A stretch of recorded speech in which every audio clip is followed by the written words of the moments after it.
Hey guys, okay, I'm back, maybe on the same day, clearly, because I'm wearing the same clothes. Well, this part anyway, you couldn't see the bottom part, but I just wanted to do more of this because it actually feels better. So here's something to think about during this time that's really challenging and we're isolated from each other. We're doing the social distancing thing.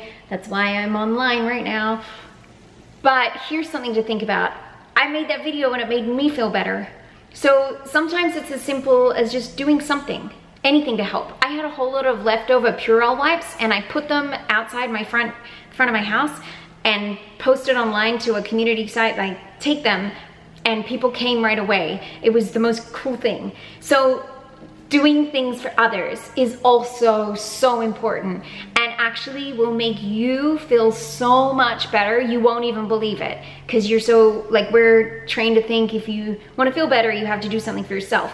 But in fact, the best thing you can do for yourself, and it actually makes you look younger, I'll explain that someday, or you could ask me in the chat and I'll tell you why, is doing things for others. So today's list, well, second half of today's list is doing things for others during coronavirus that will make you feel better and make them feel better.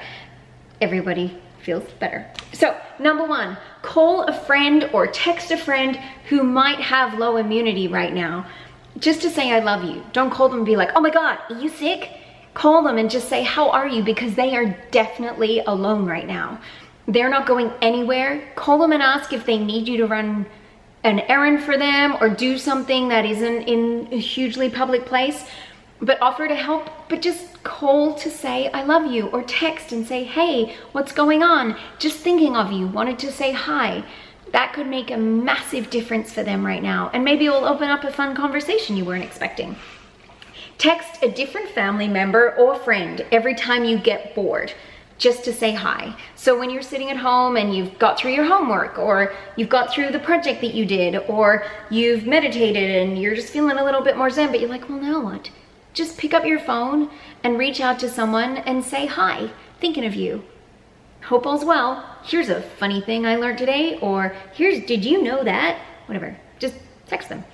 Okay, write a letter or an email to say thank you to someone. When was the last time you just wrote and said thank you? So often I think we get so busy, we forget to thank people, or we're always only ever reaching out to people when we are in need of something. Even if we love that person, we don't mean it that way. So take that time, maybe like one person every day, two people every day, just write, hey, I wanted to thank you for that time you did this, or I just want to thank you for being my friend, or anything. But reach out and thank someone. And write it in a letter or a card if you have stamps, and if you have an envelope and a card or a piece of writing implement, because everybody loves getting things in the mail. If it's not a bill and it's not advertisement, it's the best. So send them something in the mail.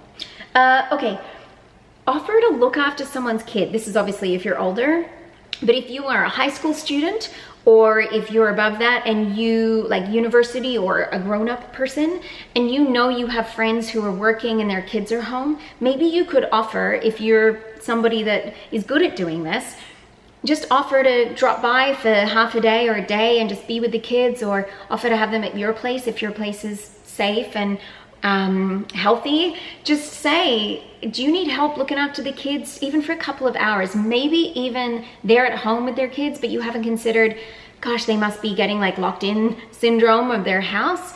And maybe I could offer just to take the kids for a couple of hours to give them a break to focus on their own things, because a lot of moms and dads are going to be home right now and we all need our personal space. So maybe you could just take the kids for an hour or two, or go over for an hour or two, so the mom and dad can just do, or mom and mom, or dad and dad can just do whatever they want. Just a thought. Okay, try not to add to the anxiety and talk about other things other than coronavirus. Right now, everybody is feeding off everybody's fear, and it's not healthy, guys. It's really not. The more we talk about this, the more we worry. It's good to talk, to share important information, but please stop. Please stop with scaring everybody, especially young people. We need to keep a level head. We don't need to go crazy. Talk about something else with somebody. It could be really good for you and them. Okay, I didn't mean to be condescending then. Just try it. try using air hugs instead of like the elbow thing. This doesn't make anyone feel good. This is what my brother used to do to me when I was little, in here, or in my arm. Air hugs. Do this, say, I'm giving you a hug. I'm giving you a hug. I can still feel it. Can you feel it? I'm giving you a hug. It's so much better. Silly elbows. I love elbows, just not like that. Okay, don't judge people wearing masks. I think a lot of people right now are putting on a mask because they don't know what else to do. I've seen a lot of people with like decorating their masks. There's only a very few number, like a tiny number of masks that actually work. So a lot of these masks are not working, and I think a lot of people know that.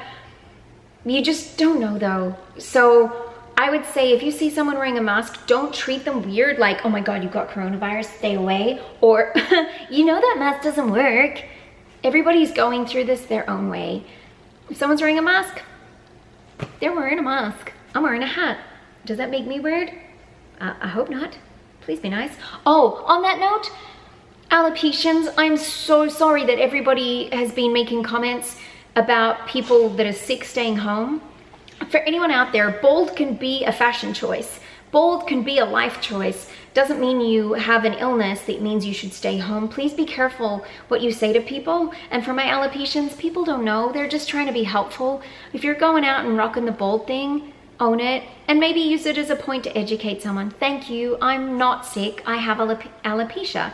Would you like me to explain it from a distance? People, I'm sorry. Okay, oh, clean out your closet to donate. That's something you could do for other people. Always wanted to clean out that closet. This is a great time. Put it all together in a bag, and when it's time for you to go back into the world, donate it to somebody, to one of the organizations. Make some smart choices with which organizations you support. I'm not going to say anyone's not to support, but really check into where those clothes are going and donate it to somewhere where it's going to go somewhere meaningful for you. And maybe, last but not least, there's someone in your area, a neighbor or a friend or someone around the corner you've always seen who's elderly and you've always wanted to help them. Now's the right time. Maybe just leave them a note on the door with your phone number, or knock on the door and say, hey, do you need me to go to the store for you right now while the stores are open, assuming they'll stay open? Or, oh no, the battery died. Sorry, recharge. And we were talking about neighbors. Please offer to help a neighbor that's in need. You just don't know what a difference you could make in their life. And it could make you feel good too. I think this is a time where, rather than focusing on the fact that this is, you know, the worst thing ever, or blaming people, or saying that this could be the thing that changes life forever, what if it changes life for good? What if this is the moment that, because of this hard, challenging time, we all finally come back together, we start reconnecting, we stop this divisiveness, and we actually care for each other more because of this moment. In a year we might say, my God, I wish coronavirus had never happened, but thank God it did, because we changed the horrible trajectory we were on from separating from each other, seeing each other as other, and came together. Because we're humans, we exist together, and we can help each other at moments like this, and we can change the world for good. So do something for someone else, and it'll feel you good inside. Okay. I'll see you tomorrow with some other fun things to think about during this social distancing time.